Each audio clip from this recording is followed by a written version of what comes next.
استغفر الله العظيم الذي لا إله إلا هو الحي القيوم وأتوب إليه. استغفر الله العظيم الذي لا إله إلا هو الحي القيوم وأتوب إليه. استغفر الله العظيم الذي لا إله إلا هو الحي القيوم وأتوب إليه. السلام عليكم ورحمة الله وبركاته. الحمد لله الذي أنزل علينا بنعمة الإيمان والإسلام وما أنزل علينا من الكتاب والحكمة مما يعظنا به. أشهد أن لا إله إلا الله وحده لا شريك له،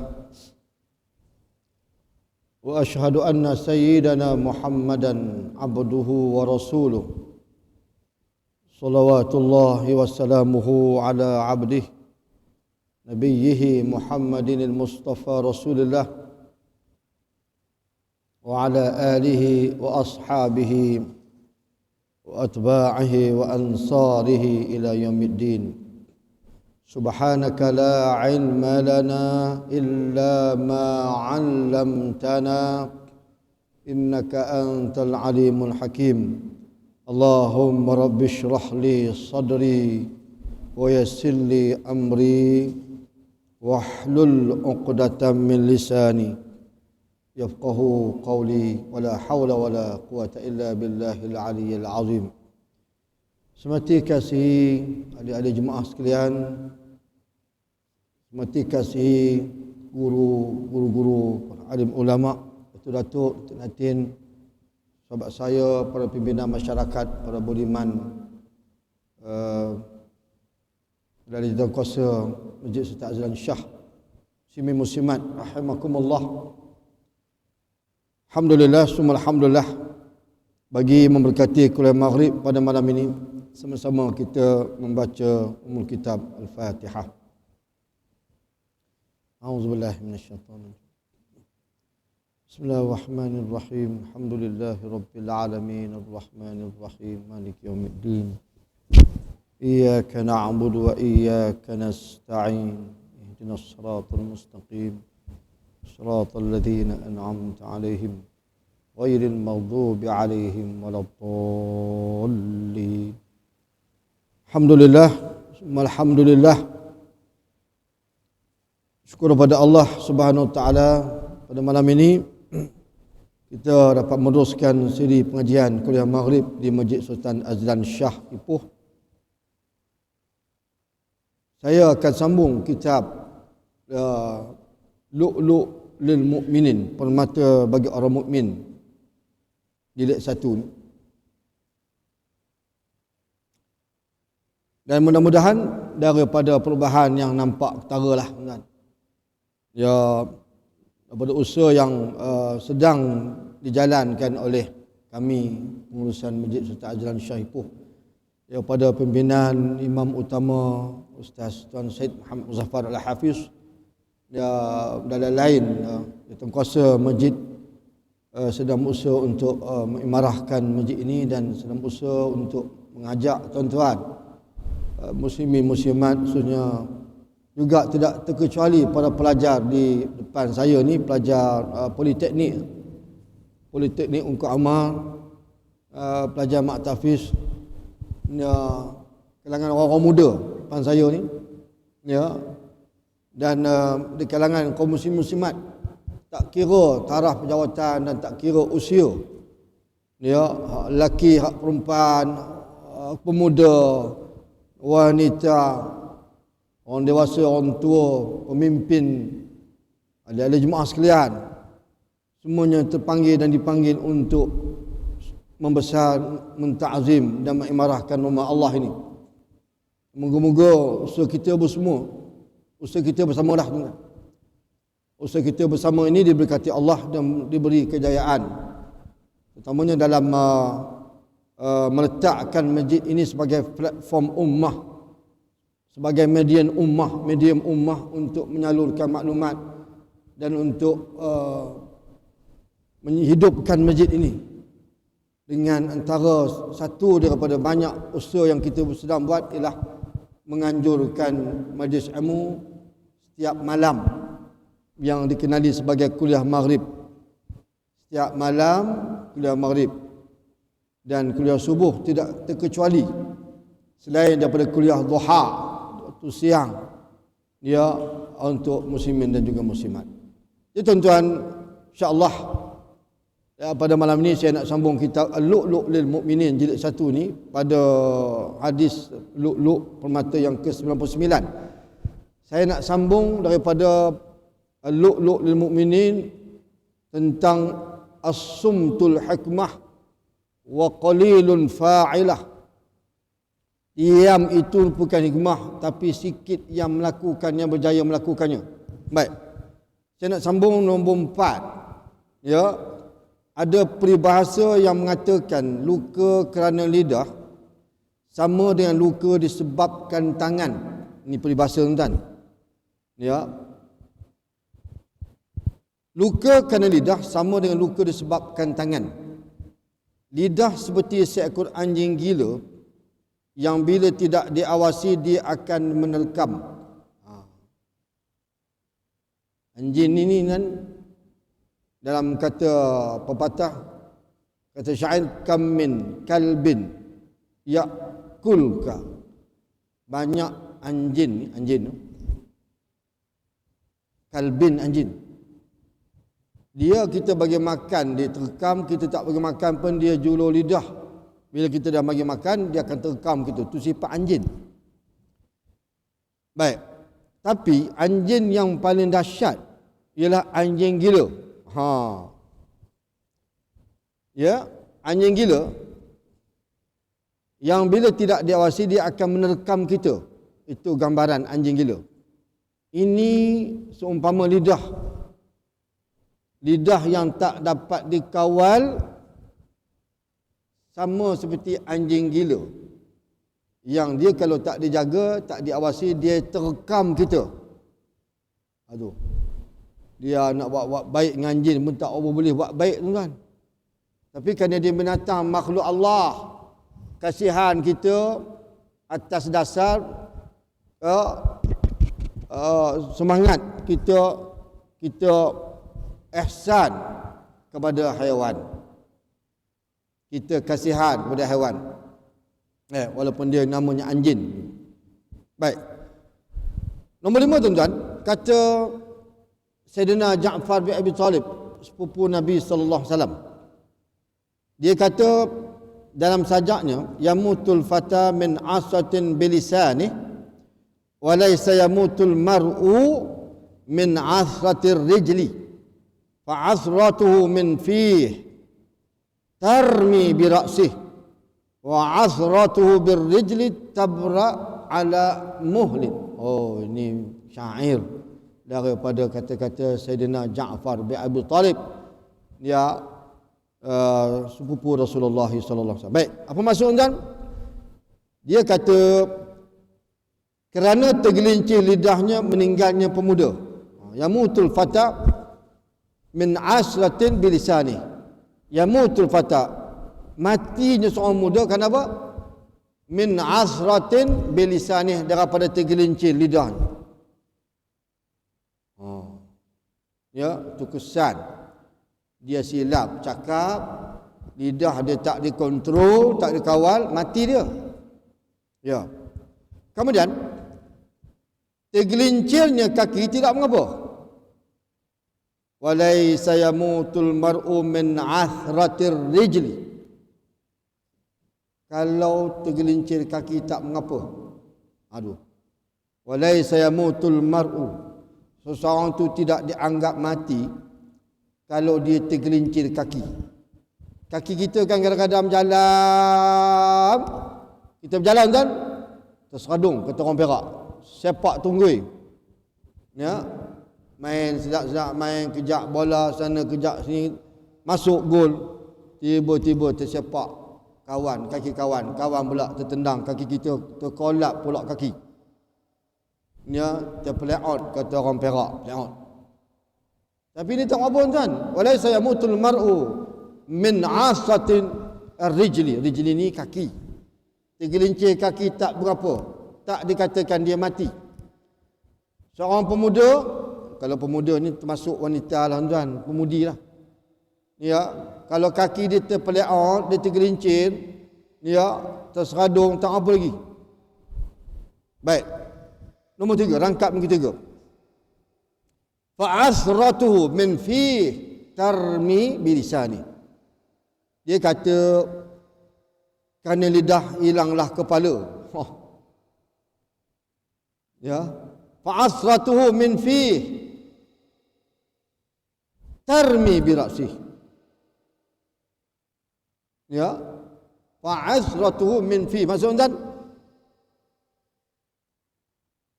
tergelincirnya seseorang itu sehingga hilang kepala.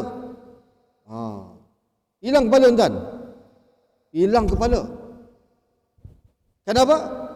Lidah dia tergelincir. Jadi mati, ini kepala hilang. Ya, nak faham macam mana kepala hilang tuan. Kepala ni manusia kan dia ada lengkap dengan keperluan fizikal. Fizikal ni jasad. Seorang manusia mesti ada yang pertama sekali kepala dia. Kepala dia mesti ada. Ya, yang kedua, kepala dia merangkumi tuan, telinga dua belah, rambut, tak ada rambut, tak apa botak, tak apa tuan. Ada 2 biji mata, ada hidung, ada mulut, bibir. Tu yang pertama. Ya. Kemudian yang bawah sikit tuan, tengkuk, 2 belah tangan. Ya, bawah lagi tuan-tuan, perut, madam perut. Bawah lagi ada paha. Ya, lutut, betis. Tu. Bawah sekali tuan, kaki. Semua nak kena lengkap. Ya, kena sempurna. Kalau ada kaki, ada kepala, tak ada tangan, orang kata tengok tu orang ke jin ke? Jalan kepala tak ada. Bukan kata tuan-tuan lari, kita pun lari tengok, Malaysia ke apa ni, tengok kepala tak nampak. Ada kepala, tangan tak ada. Ada tangan, kepala tak ada, tak boleh juga. Tapi kalau ada kepala, tangan tak ada, tak apa, dia kudung tangan Ustaz. Daripada kecil. Ya, tak apa tuan. Sampai kepada kesempurnaan sempurnanya dia pembentukan fizikal atau jasadiah dalam diri manusia.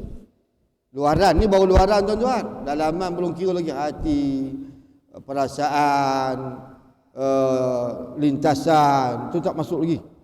Ni cerita pembentukan fizikal, dia mesti sempurna. Sebab Allah letak begitu, Allah jadi begitu kepada hamba ni. Allah tidak menzalimi mana-mana hamba. Kalau kata ada budak, tangan tak ada, kaki tak ada, kita tak boleh kata Allah zalim ke dia. Dia tangan kudung, kaki kudung, muka ada, kepala ada. Ya, ini kerana Allah nak memperlihatkan kebesaran dia. Allah boleh buat macam-macam. Allah boleh beri muka, Allah boleh tiadakan muka, wajah. Ditukar wajah dengan benda lain. Wallahu alam. Itulah tuan-tuan, Allah harus saja menyerupakan manusia dengan yang ada sekarang ni. Ataupun Allah boleh menukar wajah manusia kepada wajah yang lain, boleh. Tapi seperti mana yang dilihat dengan mata kasar, kalau wajah manusia begini, kalau wajah haiwan begini, dia tak sama lah tuan-tuan, haiwan dengan manusia. Babi dengan orang tak sama. Ya. Moncong dia pun tak sama dengan anjing. Ya, kambing lagi lah tuan. Kambing dia menatang yang suci, halal dia makan. Babi walaupun nampak dia gemuk, montok, tapi haram dia makan. Nampak? Jadi itu bab keperluan fizikal ataupun kejadian jasad pada sama ada kepada diri manusia ataupun kepada haiwan. Baik. Tarmi birasih, dia hilang kepala. Sebab apa? tergelincir lidah. Yang keempat, kata rangkap yang keempat, wa asratuhu birrijli tabra ala muhlin. Maksud Ramadan, luka di kaki sembuh seketika. Disambung tadi tuan-tuan.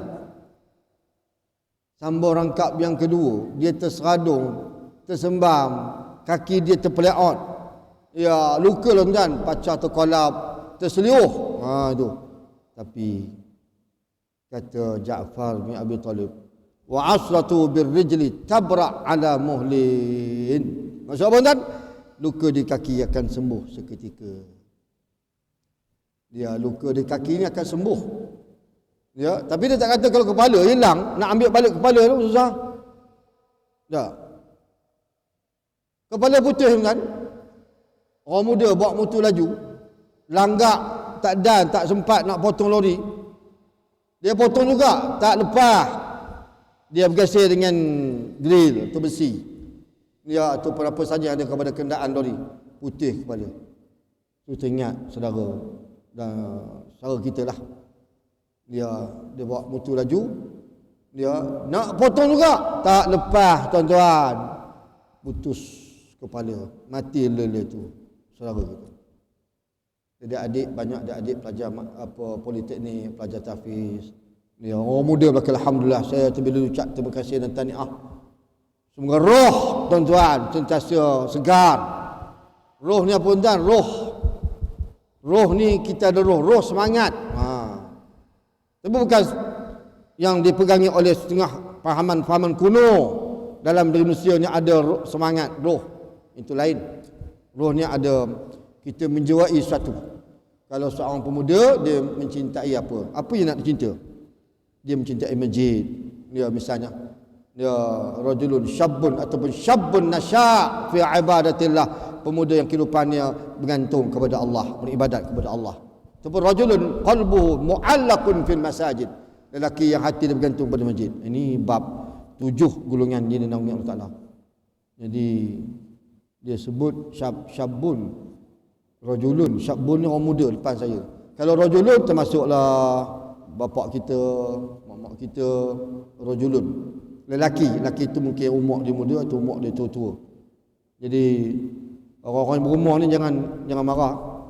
Ada insya-Allah tawaran untuk tuan-tuan ada. Tapi yang Nabi sebut syabun itu jelas. Syab ni dalam bahasa Arab maksudnya orang muda. Orang muda kan. Kalau rajulun lelaki merangkumi orang muda dia, orang tua dia. Ya, rajul lelaki. Tapi kalau syabun ini memang khusus untuk orang muda. Tuan-tuan yang sedang melalui zaman muda keremajaan ini, bersyukur kepada Allah. Itu kita tengok pas saya ni anak-anak muda, masya-Allah, berasa sonok lah. Kalau nak kata bangga ni, bangga tak apa, bangga kerana kita menjadi pemuda yang tidak melalui mencemari kehidupan kita dengan kekotoran, maksiat dan sebagainya. Tuah tuan-tuan. Ya, tu. Baik. Nombor 6. Di dalam kitab buku yang namanya Don't Be Afraid. Tuan-tuan afraid ni. Ya. Kalau tak betul tuan-tuan tegur saya. Orang putih masuk bahasa Arab Melayunya, jangan bimbang, jangan sedih. La tahzan. Itu dalam bahasa Arab, jangan sedih. Jangan lupa cerita. Yang dikarang oleh Ahmad Safwan Al-Karami. Satu lagi buku Don't Be Afraid ataupun La Tahzan ni yang dikarang oleh Dr. Wis Abdullah Al-Qarni. Seorang tokoh ulama masih hidup. Hampir mati ditembak. Dr. Wis Al-Qarni yang mengarang kitab La Tahzan. Jadi saya ambil kitab karangan Ahmad Safwan Al-Karami. Dia Syekh Dr. Ahmad Safwan Al-Karami, dia kata apa? Dia menyebut jenis-jenis dia sebab saya sebut tentang permata nombor 99 As-Samtu Hikmah. Dia sebut jenis diam. Jenis diam dan dalam ni ada 6. Sempat kita berhabislah. Isyam 8.40. Yang pertama, diam bodoh. Saya baca diam. Diam bodoh ni apa? Iaitu diam kerana memang tidak tahu apa yang mesti diperkatakan. Ini diam bodoh lah. Hal ini disebabkan kekurangan ilmu pengetahuan dan kurang pengertiannya atau lemah pemahaman dan beberapa alasan yang lain. Namun diam ini jauh lebih baik dan selamat daripada memaksakan diri bercakap dan berasa tahu. Diam bodoh. Dia diam ni nak bercakap dia tak tahu. Tapi duk fikir kalau dia bercakap tak lagi ku silap. Ya. Baik dia diam. Diam ni lebih baik daripada diam orang bercakap lara. Orang yang bercakap dia nak bercakap juga tapi tak tahu. Tapi tersasar. Diam bodoh ni bagus. Lebih baik. Nombor 2 tuan-tuan, diam malah. Diam pada malah. Diam malah pula dia merupakan keburukan kerana diam ketika orang memerlukan percakapannya, dia enggan bercakap kerana merasa tiada mood atau tidak berselera dan malas. Ini diam malas. Patutnya dia bercakap tapi dia tak nak bercakap, dia tak ada mood, tak ada selera. Allahu akbar. Ini dia malas. Sepatutnya dia bercakap, dia boleh bercakap, dia tahu dia nak bercakap, tapi dia tak ada mood, hilang selera. Tuan-tuan semati kasih, cakap pun dia ada selera, tak selera kan, bukan kata makan pada selera tak selera tak. Cakap ni kadang-kadang dia tak ada mood, hilang mood. Saya hari ni hilang mood nak bercakap. Mungkin dia diam walaupun dia perlu bercakap. Yang kedua. Yang ketiga, tuan-tuan rahimakumullah, diam sombong. Apa maksud diam sombong? Dia kata ia termasuk diam negatif kerana dia bersifat diam berdasarkan anggapan bahawa orang yang mengajak bercakap tidak setaraf dengannya. Diam sombong. Ia termasuk diam negatif kerana dia bersifat diam berdasarkan anggapannya bahawa orang yang mengajak bercakap tidak setaraf dengannya. Dia tengok orang mengajak bercakap ni, dia bukan taraf aku. Aku hebat, aku besar, aku ada gelaran. Dia bercakap dengan aku. Itu diam sombong, tuan-tuan. Diam sombong. Baik. Yang keempat, tuan, kata Syekh Dr. Ahmad Safwan Al-Karami, yang keempat, diam khianat. Diam khianat apa dia? Diam seperti ini adalah diam orang jahat kerana dia diam bertujuan mencela ke orang lain, seperti diam ketika dia perlukan saksi. Saksi perlu untuk menyelamatkan seseorang, untuk menyelamatkan sesuatu. Justru ia dianggap sebagai diam yang keji, diam khianat. Dia ni diperlukan ketika untuk dijadikan sebagai saksi. Tetapi ketika itu dia diam. Ini diam yang keji. Diam khianat. Ya. Kalau dia bercakap, sama dia tiba-tiba dia diam. Bila dia diam, dia tidak dapat menyelamatkan orang lain. Sepatutnya dia boleh bercakap. Sebab dia tahu. Ya. Yang kelima, tuan-tuan, dia marah. Dia marah dia diam seperti ini ada baiknya dan buruknya. Baiknya adalah jauh lebih terpelara dari perkataan keji yang lebih mengeruhkan suasana. Dia marah. Dia. Namun buruknya pula ialah dia berniat bukan mencari penyelesaian tetapi menunjukkan kemarahannya, sehingga diamnya ini juga boleh menambah masalah. Dia marah. Dia marah sangat dan dia diamkan diri. Dia diamkan diri. Ya. Dia diam marah ni ada baik ada buruk. Baik apa? Baiknya dia lebih jauh baik, lebih terpelara dari perkataan keji yang lebih mengeruhkan suasana.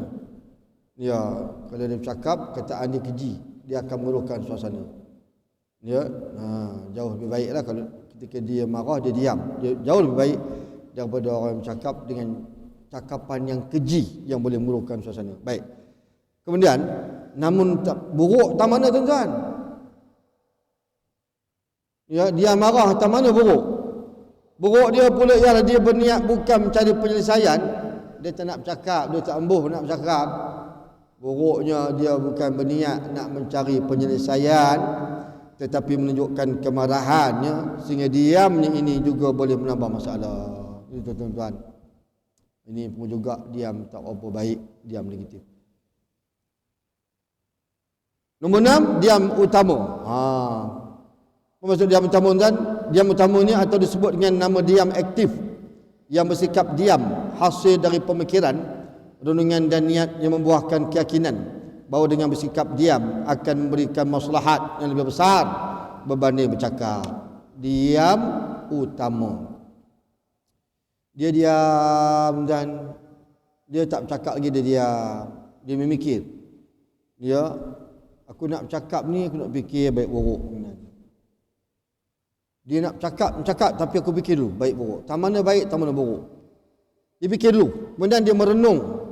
Dia renung. Dia merenung. Dan dia berniat untuk menghasilkan keyakinan. Kalau dia diam dulu dan dia tak cakap, dia nak fikir, nak merenung, dengan harapan dia akan dapat membuahkan keyakinan dan kejayaan bila dia nak bercakap. Bila dia nak bercakap. Dan bahawa dengan sikap diam akan dapat mendapat maslahat yang lebih besar berbanding dia bercakap. Kalau dia diam, tuan-tuan, dia dapat maslahat lebih besar. Dia diam, dia nak bercakap tapi dia fikir dulu. Tiba-tiba dia diamkan diri. Mungkin kalau dia bercakap akan mendatangkan mudarat yang lebih besar. Dia sini tuan-tuan dalam kita mengaji fiqh, mudarat ni ada dua. Satu, mudarat yang kecil. Akhafud darurah. Ya, satu mudarat kecil atau ringan, akhaf ni ringan. Yang kedua, mudarat yang lebih besar, kabir. Mudarat yang kabirah. Ya, dia fikir kalau dia cakap akan bawa mudarat yang lebih besar. Dia dah dan dia orang besar, orang kenamaan ke sebagainya, dan kalau dia bercakap lagi ataupun dia ni, kalau aku bercakap ni adik-beradik, belah kanan aku ni adik-beradik, belah mak, belah kiri ni adik-beradik, belah pak, ni Pak Ngah, ni Pak Long, ni Mak Long. Nak bercakap, kalau aku cakap sekali lagi adik-beradik cerai, pisah, ni gaduh. Lalu la ni masa sekarang dia diam Ustaz. Dia fikir lebih baik dia diam. Sebab ketika itu diam diperlukan. Ni. Diam diperlukan ketika itu. Ketika itu diam diperlukan. Jadi dia mendiamkan diri. Ya, diamkan diri. Baik, tuan-tuan yang semati kasih, habislah tajuk Permata Orang Mukmin nombor 99. InsyaAllah saya masuk nombor mukmin yang ke-100. Permata bagi orang mukmin, Al-Lu'lu' lil Mu'minin yang ke-100. InsyaAllah tajuk yang akan datang kehidupan yang hakiki. Kehidupan yang hakiki. Nabi Hamdan, Lu'lu' lil Mu'minin jilid 1 ni nombor 99. Kita akan masuk nombor yang ke-100 insya-Allah pada sesi kuliah pengajian akan datang diizinkan Allah Subhanahu wa taala. Jadi ada satu kisah teladan yang menarik, cerita pasal diam ni. Jadi ini saya sambung pada sesi akan datang ya, untuk kita combine-kan dengan tajuk kehidupan yang hakiki ataupun kehidupan yang terbaik pada pandangan Allah di sisi Allah Subhanahu wa taala. Ya Allahumma la 'aisha illa 'aishul akhirah. Ini kata-kata hadis Rasulullah sallallahu alaihi wasallam yang cukup masyhur yang diungkap oleh baginda dan sejurus selepas baginda dan sahabat ya berhijrah daripada Mekah ke Al-Mukarramah ke Madinah Al-Munawwarah. Jadi sekadar itu dan rahimakumullah, semati kasih, insya-Allah kita tawakulu, kita sambung pada sesi yang akan datang. Qulu qouli hadza wa billahi taufiq wal hidayah. Assalamualaikum warahmatullahi wabarakatuh. Masih semua minta maaf. Bismillahirrahmanirrahim. Alhamdulillahi rabbil alamin. Wassalatu wassalamu ala sayyidina Muhammadin wa ala alihi wa sahbihi ajma'in. Allahumma faqihna fid din wa 'allimna at-ta'wil. Allahumma arzuqna fima yanfa'una wanfa'na bima 'allamtana fid din wad dunya wal akhirah. ربنا آتنا في الدنيا حسنة وفي الآخرة حسنة وقنا عذاب النار. صلى الله على سيدنا محمد وعلى آله وصحبه وسلم أجمعين والحمد لله رب العالمين. تقبل الله. Sudahi majlis kita dengan tasbih kifarah dan suratul Asr.